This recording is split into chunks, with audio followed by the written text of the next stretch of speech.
Eu vim de 3 gerações de clérigos anglicanos. 50 anos atrás, meu pai era um sacerdote da paróquia aqui em Suffolk.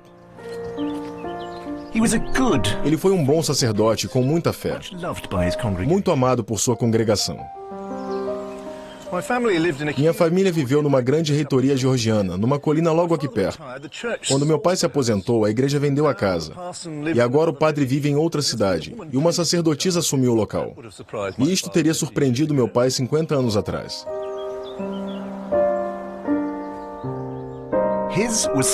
Ele era da Igreja da Cristandade, que lutou e sofreu desde a época do imperador Constantino o Grande. Mas mesmo como um garoto, eu pude ver que o tipo de igreja e de sociedade que ele serviu estava morrendo. Atualmente eu me descreveria não como um cristão, mas como um amigo sincero do cristianismo. Minha própria história de vida faz de mim um símbolo de alguém de ceticismo distinto a respeito do cristianismo ocidental, com uma tendência a duvidar no que se transformou a cultura ocidental e o cristianismo. De onde veio esta mudança? Em nosso programa final, tentaremos entender a história recente do cristianismo e para onde ele está indo.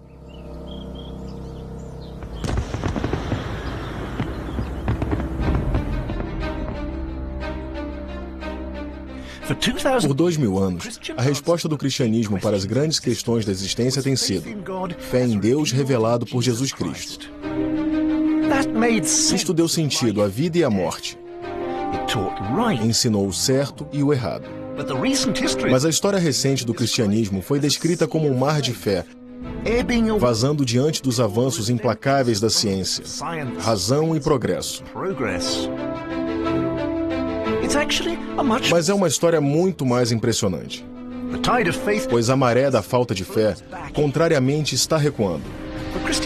O cristianismo tem uma resiliência enorme. Em crise, ele redescobriu profundas e sofridas verdades sobre si mesmo. E isto pode ser uma pista para seu futuro.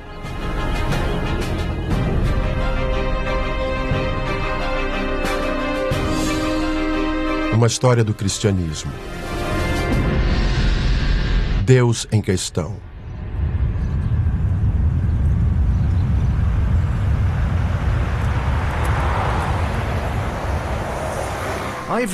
Moro em Oxford desde 1995, parceiro do Colégio Santa Cruz e professor de teologia na faculdade. Nosso bar local é o Eagle and Child, que pode reclamar uma pequena parte da história do cristianismo.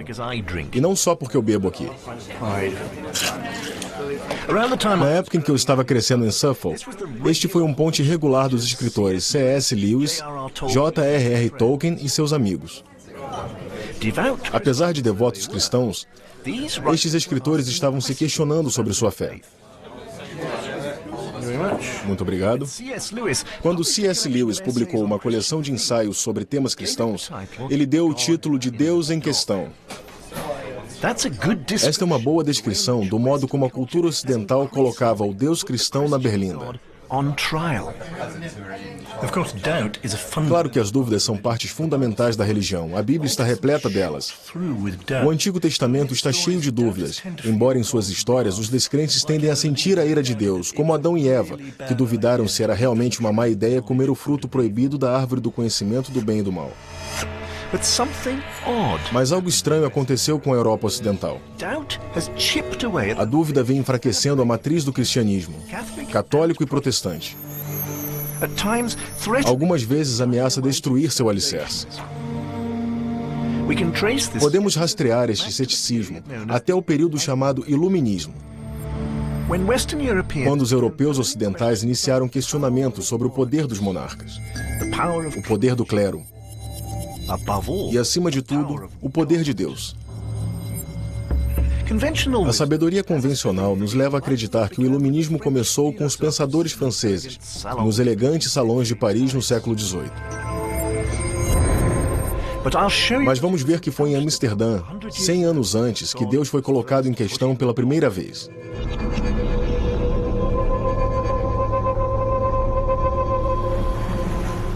No século XVII, Amsterdã ostentava uma tolerância social e econômica sem iguais na Europa. Esta era uma orgulhosa e cosmopolita cidade emergente. Paraíso de comerciantes, mas também um bom mercado para ideias.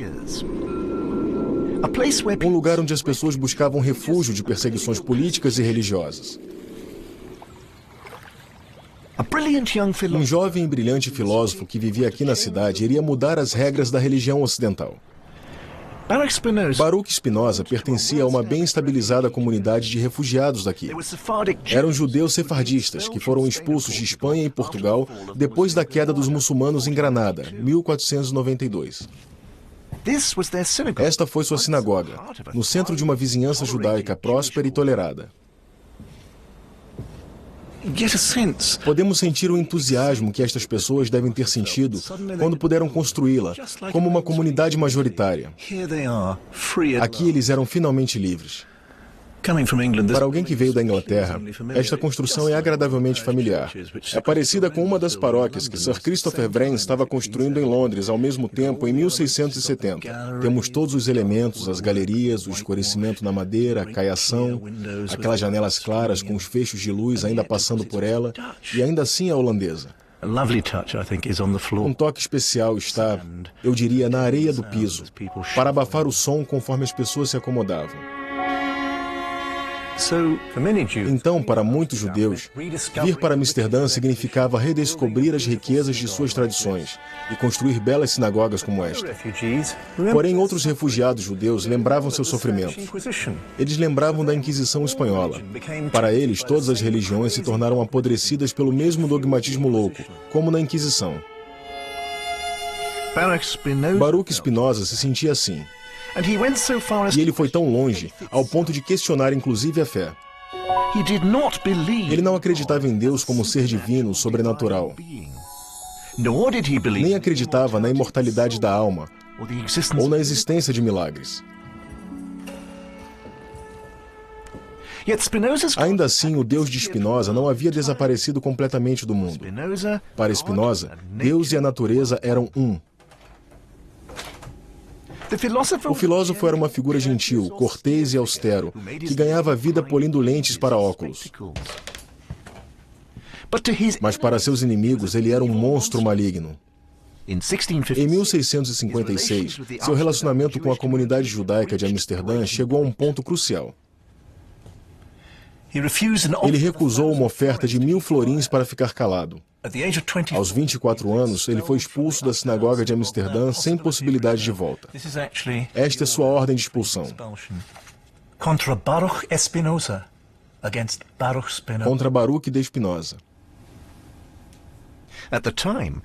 Na época, judeus e cristãos achavam seu ponto de vista blasfêmio e herético. Porém, isto não o impediria de escrever, embora suas chances de publicar eram mínimas. De fato, seu trabalho mais alarmante apenas surgiu após sua morte, em 1677. Este livro é a primeira edição em holandês dos escritos de Spinoza. Muita coragem da editora holandesa em publicar isto tão cedo, em 1677. Mas não tão corajosa assim para pôr o nome completo de Spinoza na capa. Ainda é controverso, temos apenas BDS, Baruch de Spinoza.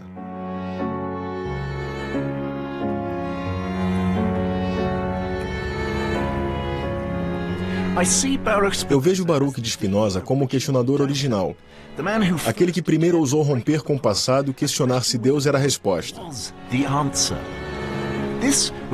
Este era o começo do fenômeno especial chamado Iluminismo Ocidental, um ceticismo aberto em questionar se há verdades definitivas nos livros sagrados.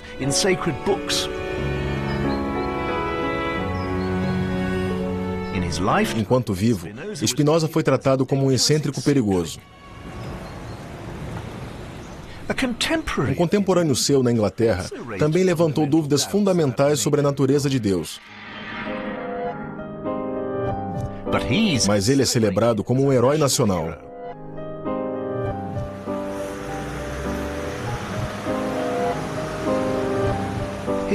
Seus questionamentos estão num campo chamado filosofia natural. É o que chamamos de ciência. Até o século XVII, se você era muito inteligente, você teria estudado teologia. Agora, os filósofos da natureza olhavam para a terra e os céus e os explicavam não através da Bíblia, mas através da observação. Eles estabeleceram seu próprio colégio de pesquisa em Londres, que se tornaria a Real Sociedade. E seu presidente mais ilustre foi Sir Isaac Newton. Há um conto famoso a respeito da importante descoberta de Newton na física. Dizem que ele foi acertado na cabeça por uma maçã. E a maçã o levou a questionar o entendimento de Deus e do universo. Aqui está a primeira biografia verdadeira de Newton, escrita por William Stukeley. E temos aquela esplêndida história sobre a maçã e a gravidade. Isso mesmo. Na realidade, existem diversas versões dessa história. Uma delas envolve uma folha caindo de uma árvore. Mas acho que a maçã, por ter grande associação bíblica, pode ter tido um apelo maior para Newton, como sendo uma história melhor. Entendo. Então ele estava moldando uma descoberta científica segundo um exemplo de história bíblica? Com certeza. Ele também estava moldando a mitologia de Newton. Newton é celebrado como um herói da ciência, mas de forma alguma ele era um inimigo da religião. Como Spinoza, ele a repensou radicalmente. Ele levava a Bíblia muito a sério, mas em seus próprios termos. Ele dedicou a mesma energia formulando teorias sobre os últimos dias do Livro das Revelações, quanto na natureza da gravidade. E ele insistia que o universo era regido por leis estabelecidas pelo Deus Criador, que então tomou a decisão de deixar o mundo seguir por conta própria. O Deus de Newton foi se tornando diferente do Deus da Bíblia. Para uma coisa, seu Deus era racional, como um filósofo da natureza. E talvez, por enquanto, tivesse apenas se fechado em seus estudos ou seu laboratório e observar seja lá o que quer que ele fosse fazer no fim dos tempos. Havia muitas pessoas, incluindo os clérigos, na racional e prática Inglaterra protestante, que viram que o que Isaac Newton dizia fazia sentido. Talvez porque, ao contrário de Spinoza, ele tenha guardado algumas de suas ideias mais selvagens para si mesmo. Porém, na França católica, os mesmos pensamentos tiveram um impacto diferente. Aqui não foi apenas Deus que foi colocado em questão, mas sim toda a Igreja Católica.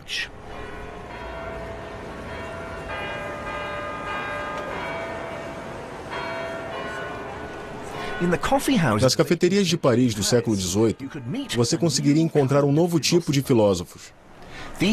Eram homens do mundo, jornalistas, dramaturgos e críticos. E eles estavam unidos em seu ódio, pelo preconceito e fanatismo que viam ao seu redor, na sagrada monarquia francesa. Seu rei era um monarca absolutista, que insistia que seu poder vinha de Deus e esperava que a igreja concordasse. Desde o reinado de Luís XIV, uma versão particularmente intolerante do catolicismo romano havia triunfado. Com este plano de fundo, os filósofos enfatizavam mais ferozmente a necessidade de tolerância religiosa, liberdade de pensamento e igualdade. Citando o nome mais conhecido deles, Voltaire, o pseudônimo de François-Marie Arouet, o notável filho da França que simplesmente não conseguia parar de escrever. Me disseram que ele vinha aqui ao Le Procope todos os dias e tomava 40 xícaras de café com chocolate. É incrível que ele tenha vivido até a velhice.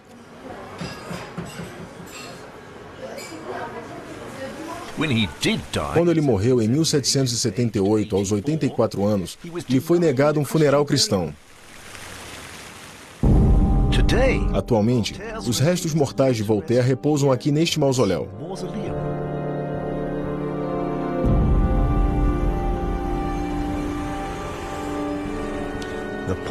O Panteão. Não há símbolo melhor do que o iluminismo possa significar. Este local era inicialmente uma igreja muito cara, construída pelo rei francês Luís XV. Mas atualmente Deus foi banido daqui, e o local se tornou um abrigo para os mais ilustres cadáveres da República Francesa. Voltaire é um dos mortos mais famosos na cripta do Panteão. reverenciado como um dos profetas líderes da dúvida.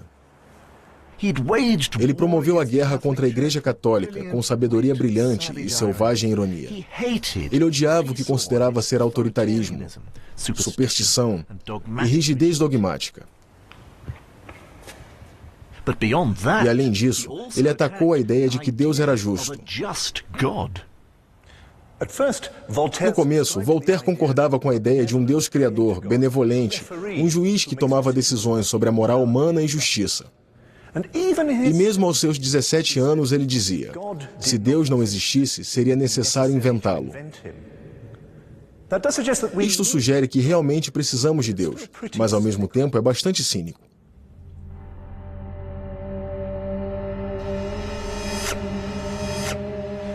Entretanto, em seu próprio julgamento, Voltaire já havia condenado Deus. Sua sentença foi motivada por um terrível desastre natural, que escolheu o pior momento para ocorrer.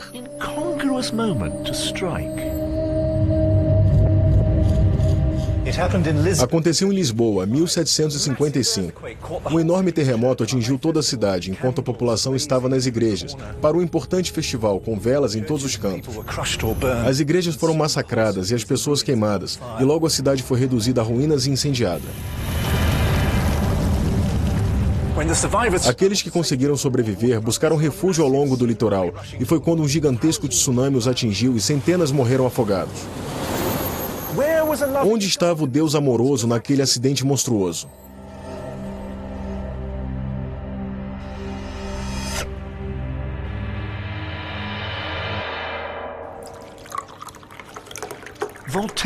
Voltaire ficou chocado com aqueles que acreditavam que o terremoto era parte dos planos de Deus para a criação do divino mundo perfeito.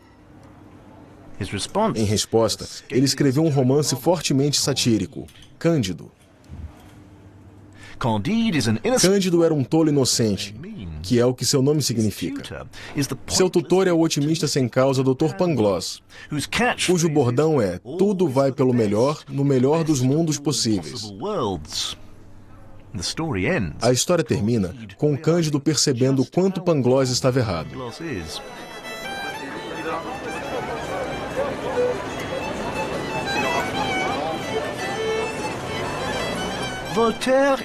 Voltaire é um exemplo extremo de um estado de espírito que, para mim, representa a parte mais especial e incomum da cultura iluminista. Ele constantemente se mantém afastado, em segundo plano, esmiuçando, comparando, examinando objetivamente de todos os ângulos. Nenhuma crença está isenta. Cada suposição carrega um alerta saudável. Existem vários pontos positivos nisto.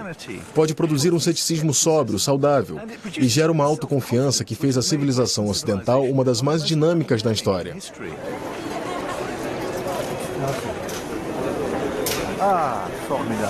Formidável. Mas assim como Voltaire sugeriu vigorosamente que nunca é uma boa ideia ser tão otimista em relação ao ser humano, seu ceticismo, em mãos erradas, foi distorcido e usado para aniquilar Deus e todo o cristianismo católico.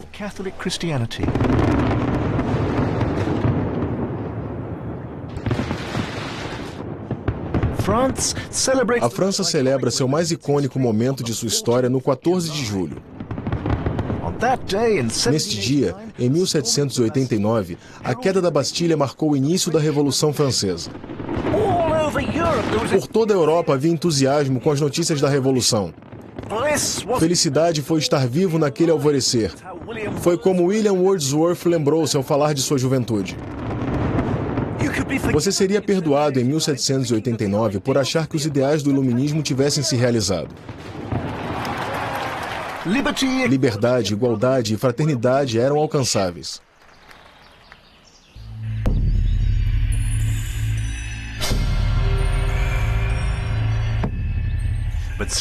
Mas no caminho estavam os privilégios políticos e sociais profundamente arraigados da monarquia francesa,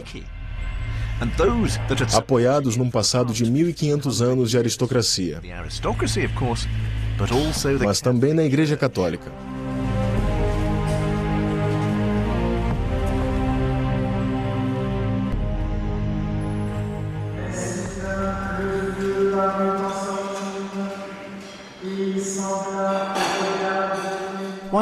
Ao passo que para os filósofos, a igreja não passava de um objeto de ridicularização, os revolucionários finalmente teriam o poder de desvincular a hierarquia da igreja de sua terra e riqueza. No começo, muitos do baixo clero, que foram excluídos de toda a riqueza e privilégios, apoiaram entusiasticamente a revolução, a fim de reformar um sistema com falhas óbvias. Mas as relações azedaram assim que os revolucionários começaram a confiscar propriedades seculares da igreja e interferir no comando da igreja muito mais que a monarquia de Bourbon jamais fizera.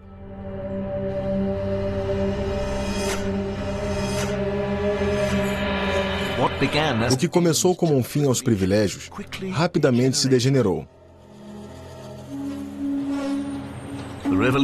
A revolução começou a mostrar seu lado negro. O ceticismo debochado dos filósofos franceses foi aproveitado pelos revolucionários e usado radicalmente contra a igreja, numa escala e velocidade assustadora. Estes são os restos mortais de mais de 100 padres assassinados no dia 2 de setembro de 1792. Eles foram esquartejados e atirados nos pátios deste convento carmelita em Paris.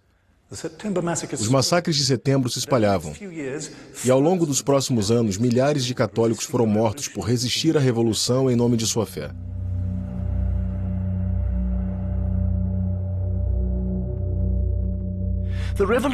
Os revolucionários tentaram destruir o cristianismo.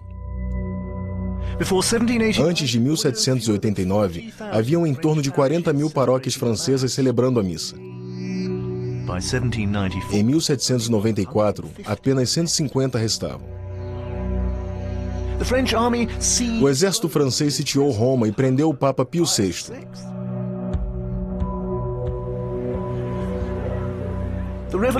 Os revolucionários ainda vieram com uma ideia substituta.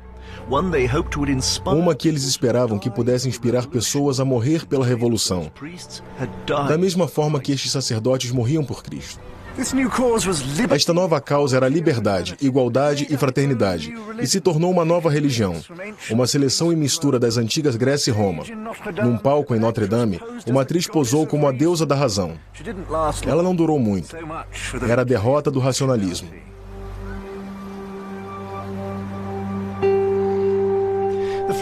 A Revolução Francesa simplesmente não conseguiu acabar com o poder que o cristianismo tinha sobre as pessoas.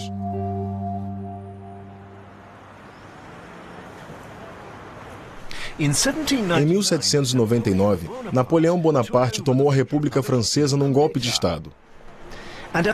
E no centro de seus planos para o futuro estava uma nova proposta para o catolicismo. Napoleão entendeu uma coisa sobre a igreja, que escapou à percepção dos revolucionários. Ela não era apenas um brinquedo nas mãos dos reis cínicos e nobres. Ela dava esperança para a vida dos pobres e desamparados. Para a Igreja Católica, o século XIX se tornou uma grande era de devoção intensa, até mesmo expansão.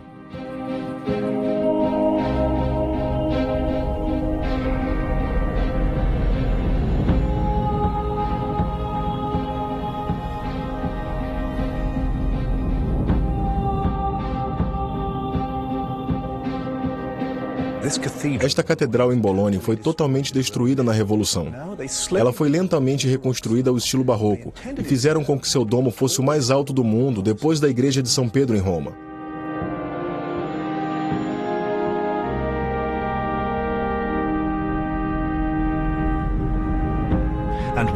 E assim como os domos das igrejas ficavam maiores, o mesmo aconteceu com as reivindicações do papado. Em 1814, o Papa voltou com todo o seu triunfo a Roma. Os grandes poderosos da Europa perceberam que o catolicismo tinha uma força maior que a deles.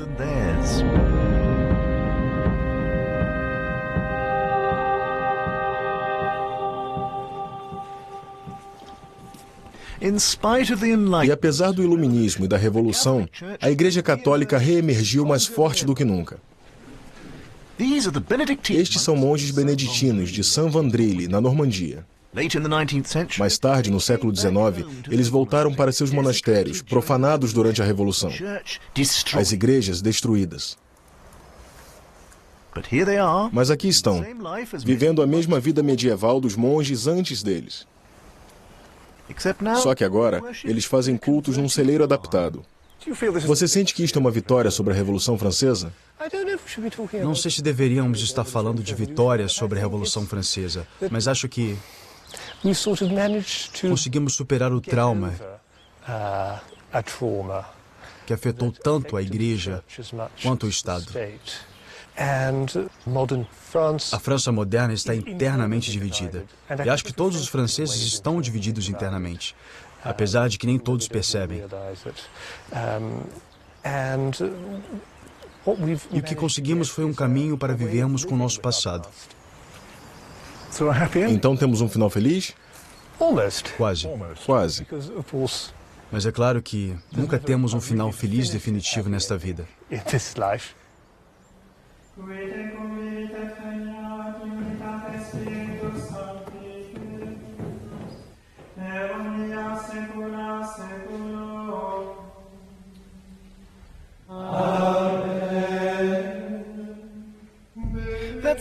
Este surpreendente retorno da vida monástica mostrou que o catolicismo não gira apenas em torno do poder e da riqueza.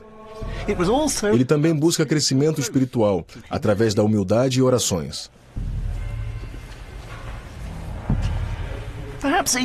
Talvez seja mais fácil para monges e freiras em sua quietude perceber isto, mas ainda havia o perigo da igreja cristã aceitar seu novo triunfo muito facilmente. Pois as questões que Spinoza, Newton e Voltaire levantaram ainda não haviam se dissipado. Católicos e protestantes não podiam deixar de ouvir as vozes da perplexidade e do questionamento consciente. E este questionamento focava cada vez mais na base da fé cristã: a Bíblia.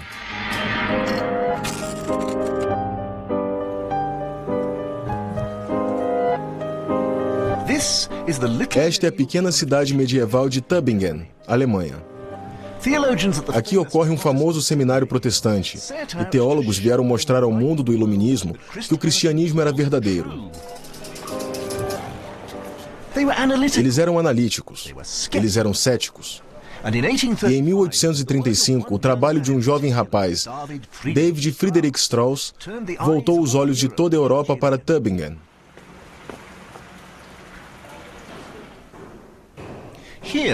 Aqui, onde antes era a biblioteca da universidade, Strauss escreveu um livro audacioso.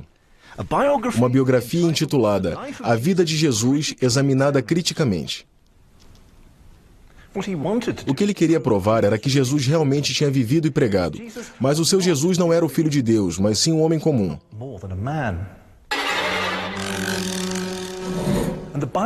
E a Bíblia se tornou uma criação humana, assim como as peças de Shakespeare. Suas verdades eram as verdades de Hamlet ou do Rei Lear. É uma verdade, mas não uma verdade histórica.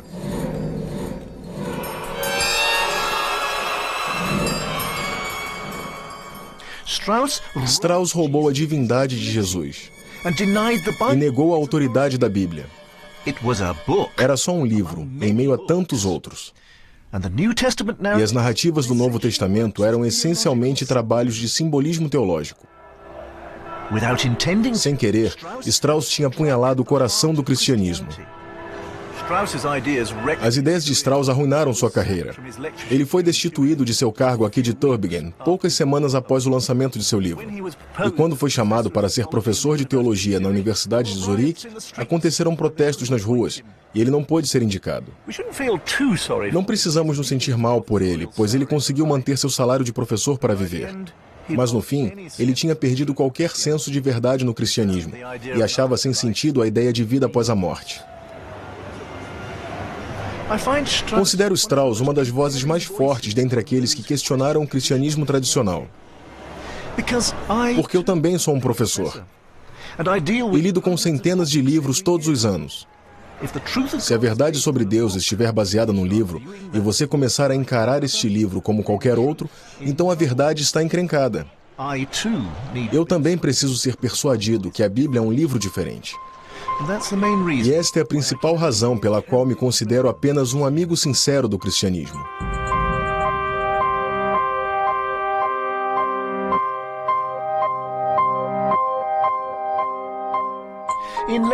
Em menos de 2 séculos, as verdades da Igreja Cristã Ocidental foram questionadas.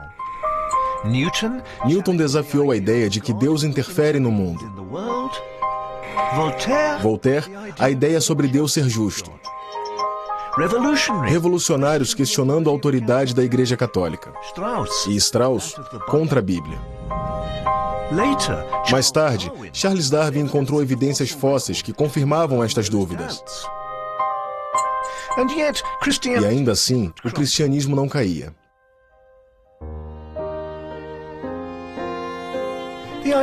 Os ideais do iluminismo tinham gradualmente se tornado credo de ilustres e respeitáveis historiadores, cientistas e políticos, até mesmo bispos. Parte de uma entusiástica crença vitoriana na constante marcha do progresso. E a Igreja ainda parecia ocupar um ponto de elevado moral. Ainda poderia reivindicar uma verdade, distinguindo o certo do errado. Lembre-se, em uma metade da Igreja Ocidental havia um último esforço de resistir aos questionamentos do iluminismo. A Igreja Católica se sentiu ameaçada por desafios acadêmicos à autoridade da Bíblia. E sua reação foi apenas dizer não. Em 1907, o Papa Pio X denunciou o que ele viu como uma conspiração para derrubar os ensinamentos da Igreja e o classificou de modernismo. Católicos considerados modernistas eram agora tratados como inimigos da fé.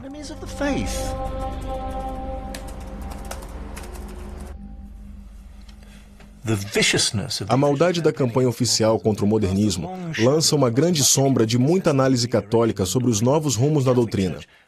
A Igreja Católica se sentiu em apuros, e o século XX lhe deu muitas razões para isso. Pio X não compreendia o real e muito mais aterrorizante tipo de modernismo: o modernismo da guerra.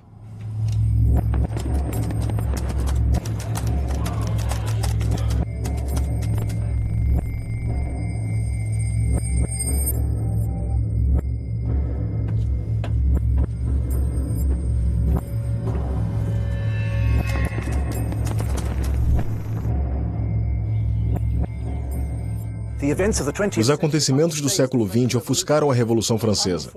E imprevisíveis horrores desdobraram-se, transformando sociedade, política e o próprio cristianismo.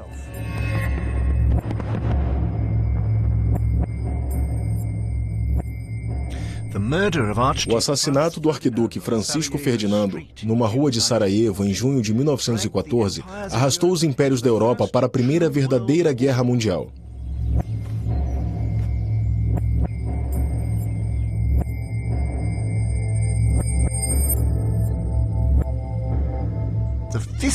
A experiência visceral da Grande Guerra começou a minar o restante da verdade inquestionável do cristianismo, a sua pretensão de integridade moral.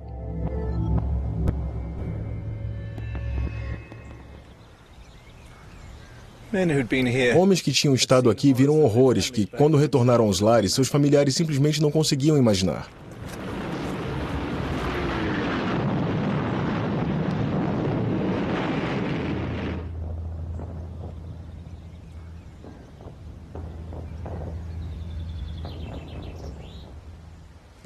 É verde e tranquilo agora. Tanta coisa está faltando. A lama, os ratos, o barulho, as explosões. Acima de tudo, o medo humano e o sentimento de inutilidade de ir e vir de novo e de novo sobre este terreno. Tudo se foi.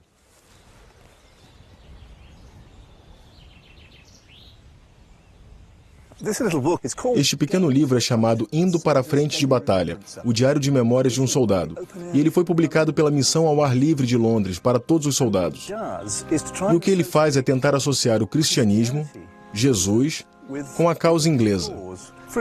Por exemplo, que tal isso em um hino? Não ceder à tentação, pois ganância é pecado. Cada vitória te ajudará, algum outro a vencer. Lute bravamente e siga em frente. Paixões sombrias reprimem. Mire sempre no exemplo de Jesus. Ele o levará consigo. Ela faz uma interpretação assustadora, particularmente aqui, num lugar onde cristãos foram estimulados a matar outros cristãos, igualmente encorajados de que Deus estava do lado deles. Não era a primeira vez que Deus foi utilizado como um oficial de recrutamento divino, mas foi o primeiro massacre global em seu nome. 10 milhões de mortos em 5 anos.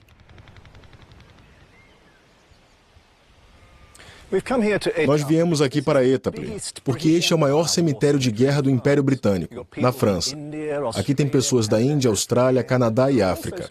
Também tem alguns alemães, e eu percebo que eles foram condenados à beira do cemitério, juntamente com as tropas indianas do Império Britânico.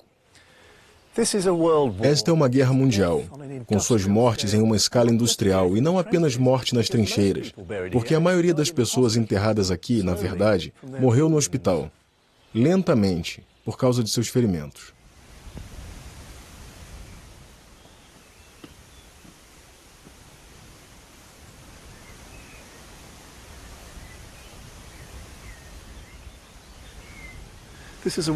Este é um crucifixo bem próximo da linha de frente. Todos os crucifixos mostram as feridas de Cristo na cruz. Mas este tem ferimentos extras, orifícios de bala, feridas profundas no corpo de Cristo. A Primeira Guerra Mundial feriu o corpo de Cristo num sentido mais amplo. Tropas das colônias foram trazidas para o banho de sangue europeu, que não fazia qualquer sentido para eles. E para muitos, a credibilidade moral do cristianismo ocidental estava perdida para sempre. E na Europa, uma geração inteira perdeu seus ideais, perdeu seu otimismo.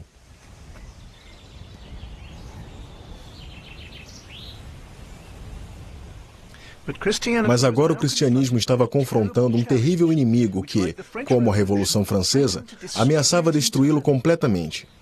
E inclusive cegou muitos cristãos para uma tentação moral ainda pior.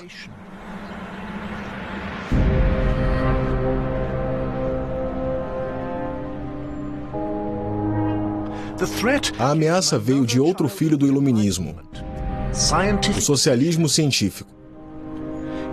Em seu manifesto comunista, Karl Marx e Friedrich Engels escreveram que a liberdade apenas seria possível se a religião fosse abolida. E foi em 1917 que o socialismo científico foi posto em prática. Quando os bolcheviques tomaram o controle da Revolução Russa e a dobraram de acordo com sua vontade, eles passaram a ver a igreja como um inimigo, assim como a Revolução Francesa já havia feito. E o comunismo russo teve muito mais tempo para se comportar brutalmente com os cristãos, que a breve década de 1790 na França. Então, nestes anos entre guerras, muitos cristãos que temiam a difusão do comunismo estavam inclinados a ter simpatia por qualquer grupo anticomunismo. O cristianismo europeu foi arrastado numa série de alinhamentos fatais com forças que tinham pouco tempo para o Deus do amor. Primeiro veio o acordo do papado com Benito Mussolini, determinando um local para a igreja na Itália fascista.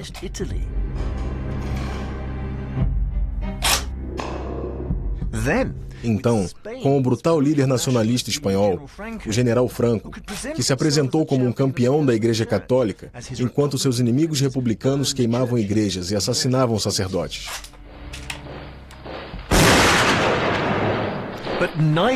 Mas nenhuma destas ligações com a direita foi tão letal ao cristianismo quanto o emaranhar com Adolf Hitler e o seu evangelho do ódio. Seu projeto para o futuro ariano, o socialismo nacional. Ele se tornou a definição da maldade no século XX.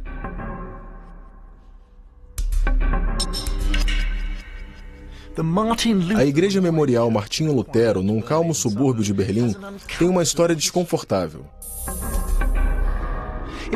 Foi projetada em 1920 por nacionalistas conservadores alemães, como uma celebração da identidade alemã, o legado de Lutero. Mas na época que foi de fato construída, em 1930, foi utilizada pelos nazistas com objetivos de usar a própria propaganda nazista. Assim, esse órgão foi tocado pela primeira vez no motim em Nuremberg. Para começar, Hitler queria trazer os protestantes do Estado, quase todos luteranos, para uma igreja única nacional, baseada nos princípios nazistas. Para alcançar seu objetivo, ele nomeou Ludwig Miller, o bispo do Reich. Miller era o líder de um pequeno grupo que se denominava os cristãos germânicos. Eles purgaram o cristianismo de suas antigas raízes judaicas mais radicalmente que qualquer outro grupo cristão na história. Eles diziam que Jesus Cristo não podia ter sido judeu. Poucas versões do cristianismo criticaram abertamente virtudes como a compaixão e a humildade do modo como eles fizeram. Eles se nomearam de algo como os guerreiros de Jesus.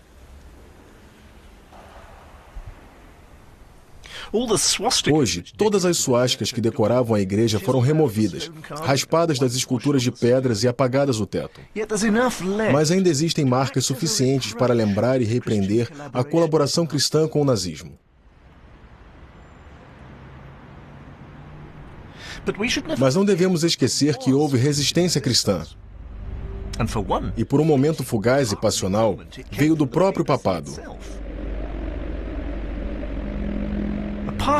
Na forma de uma carta pastoral do Papa Pio XI, lida de milhares de púlpitos no Domingo de Ramos, em 1937. Ele denunciava Hitler por traição das promessas feitas à Igreja e condenava a ideia de um cristianismo que destroçava as raízes judaicas. Mas era muito pouco.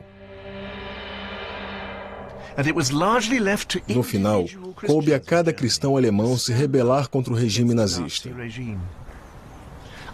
Eu fui me encontrar com um pastor que se uniu à nova igreja confessante para se opor ao nazismo. Ele me lembrou o quão difícil foi se levantar contra o regime.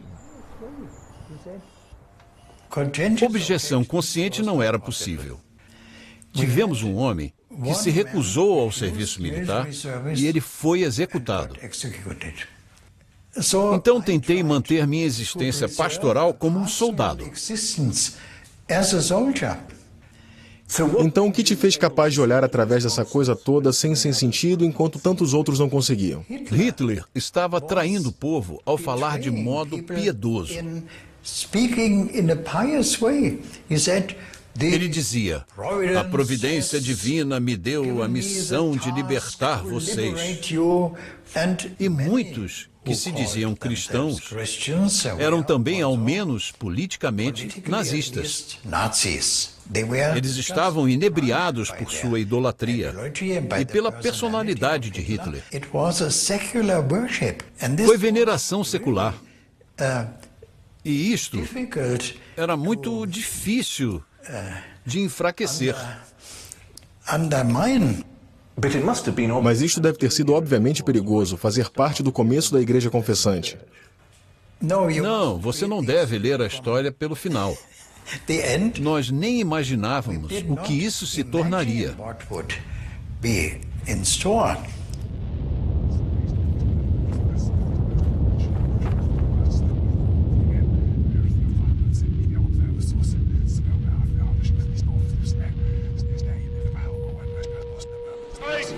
Blicke bei sich. Mein Lebenskampf ist nicht umsonst gekämpft. Ein Sowjetzeichen soll er vor sich hertragen und wir werden in unserem Zeichen wieder siegen.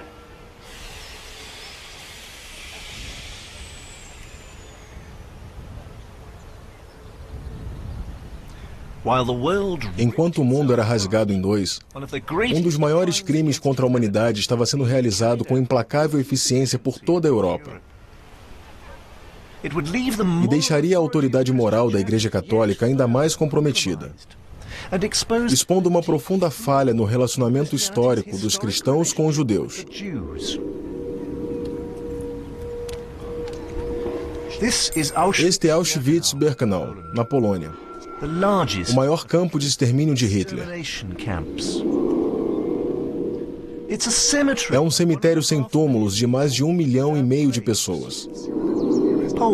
Poloneses, romenos, homossexuais, deficientes e, na imensa maioria, judeus. 7 em cada 10 judeus na Europa morreram em campos como este. Foi um crime que as igrejas cristãs falharam em evitar. A sobrevivência média nos campos era de 5 a 6 meses para homens e 3 a 4 meses para mulheres.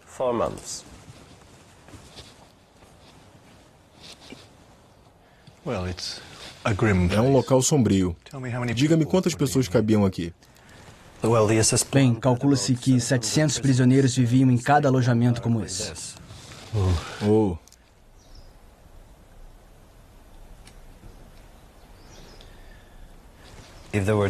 Se houvesse mais prisioneiros que beliches, eles simplesmente ficavam no chão. Sim.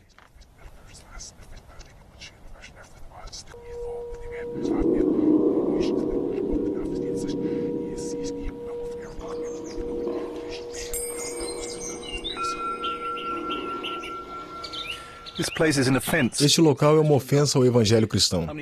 Quero dizer, é uma ofensa no nível óbvio, uma ofensa contra a misericórdia, piedade, verdade e amor. Mas no nível cristão mais profundo, é uma ofensa contra o fato do cristianismo ser uma história sobre uma pessoa que é tanto humana quanto divina. Este lugar foi planejado para roubar a personalidade dos seres humanos, para fazê-los menos do que os humanos. Não basta dizer que os nazistas eram anticristãos, assim como não basta dizer que judeus morreram por questões raciais e não por sua religião. Os nazistas foram capazes de realizar seu trabalho destrutivamente maligno, porque eram muito bons em jogar com mitos, os mitos que se escondem na mente das pessoas. E este mito era o de que judeus foram os assassinos de Cristo, os inimigos da civilização cristã. Neste sentido, o cristianismo foi fatalmente implicado no assassinato dos judeus.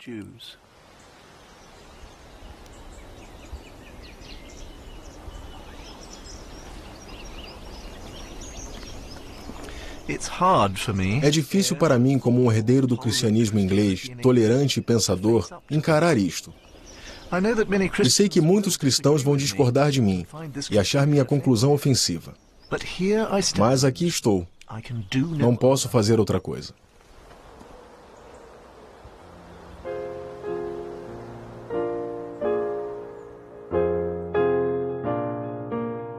Nos anos seguintes à guerra, eu era um garotinho crescendo em Suffolk. Eu pouco sabia dos desafios encarados pelo cristianismo. Em 1950, a presença da igreja cresceu numa Europa castigada e amedrontada. Mas este estado de espírito passou. Os horrores da primeira metade do século XX levantaram a velha questão proposta por Voltaire, em resposta ao terremoto de Lisboa. Em Auschwitz, onde estava o Deus amoroso? A Europa estava exausta de sistemas absolutistas que clamavam ser a verdade. Comunismo, fascismo, cristianismo. Então não é de se surpreender que na segunda metade deste século, um ânimo frívolo sem precedentes confrontou o cristianismo europeu. Indiferença religiosa, apatia. Mudanças sociais que trouxeram uma atitude mais flexível ao sexo e casamento. Movimentos entre classes sociais e maior escolha individual. Em face disto, poucas pessoas escolhem passar o domingo numa igreja. Então, que tipo de cristianismo poderia sobreviver a esta evasão da cristandade?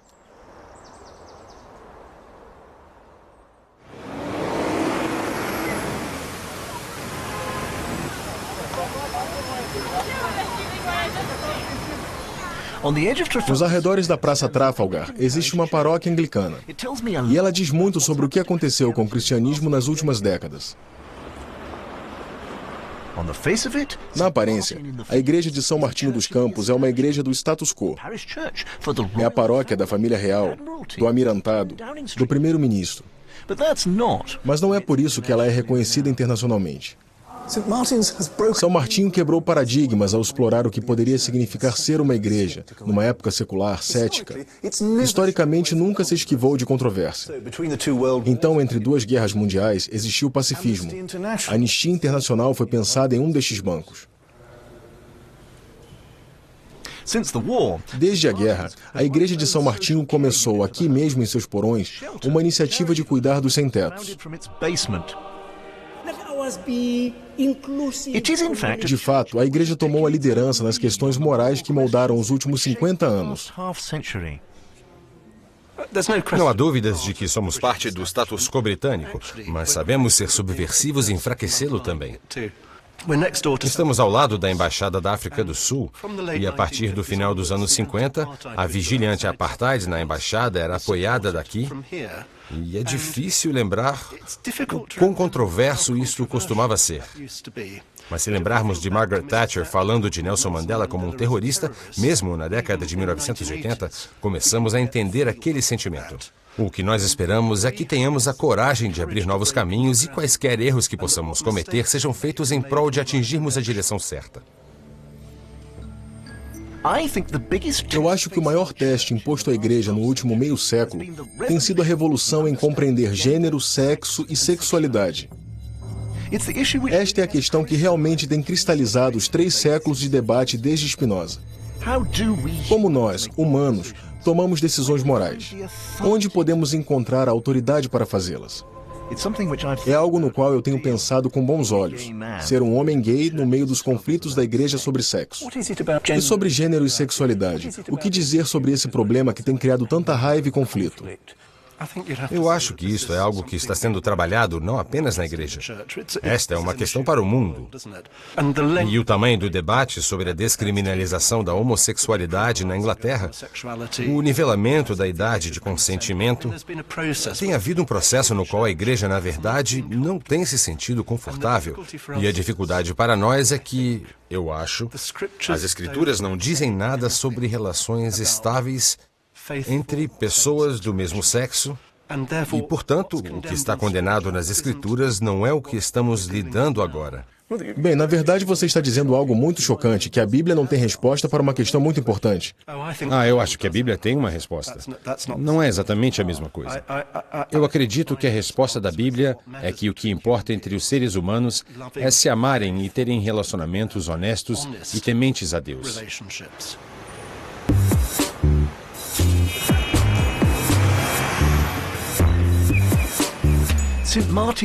São Martinho dos Campos é apenas um dos exemplos de como os cristãos protestantes no Ocidente têm tentado reconstruir a moralidade cristã com realismo e humildade. Claro, a resposta deles não é a única. Outras igrejas no centro de Londres estão lotadas porque elas proclamam uma versão evangélica da fé protestante, afirmando antigas verdades. E há também a outra metade da igreja ocidental, a Igreja do Papa em Roma.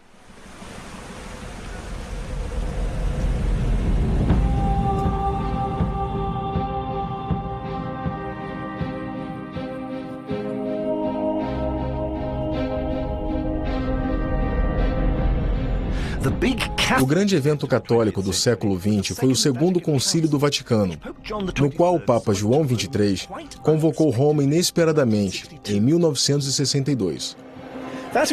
O Vaticano II transformou o culto do universal latim para as línguas do povo.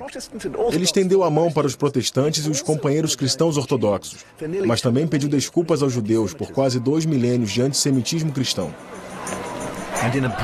E em uma ruptura com o passado, o Vaticano II sugeriu que a Igreja não deveria ter todas as respostas, afinal.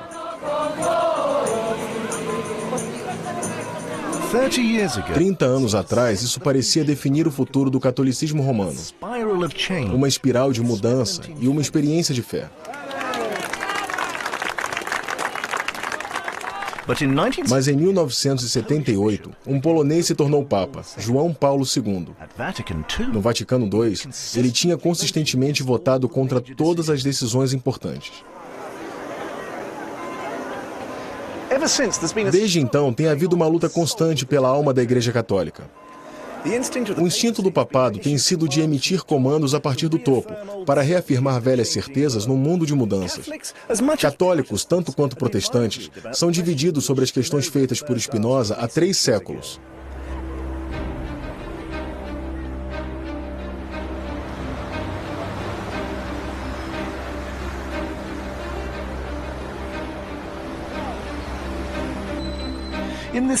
Nesta série, nós conhecemos a história de uma fé que se iniciou como uma pequena seita judaica e explodiu tornando-se a maior religião do mundo.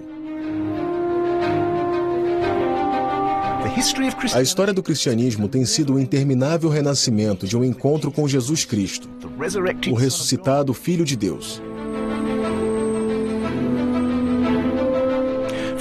Para alguns, como as igrejas orientais e ortodoxas, o encontro tem se dado através de um ritual, tradição e de uma vida espiritual. Para os católicos ocidentais, pela obediência à igreja. Para as igrejas protestantes, através da Bíblia.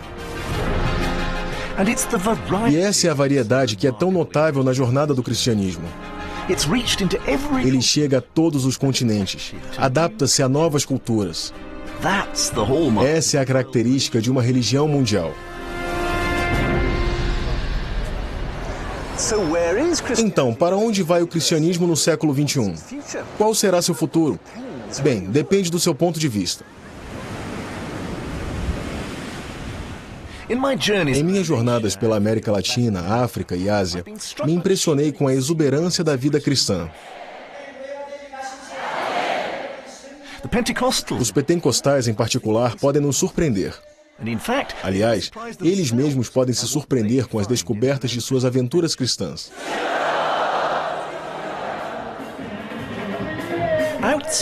Fora da Europa, a quantidade de cristãos está aumentando numa velocidade fenomenal, mas no Ocidente está caindo.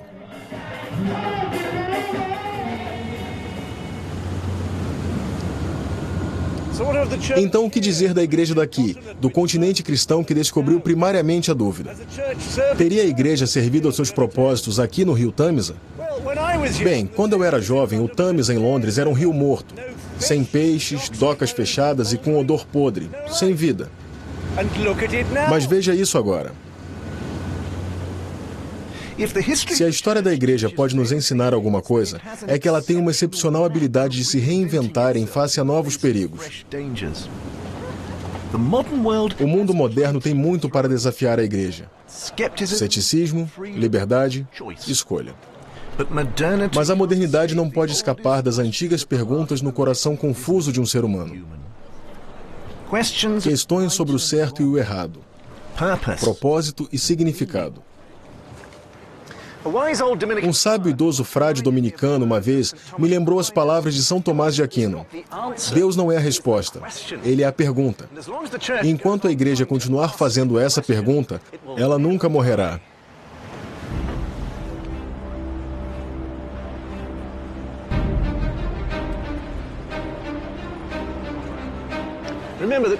Lembre-se que o cristianismo é uma religião muito nova.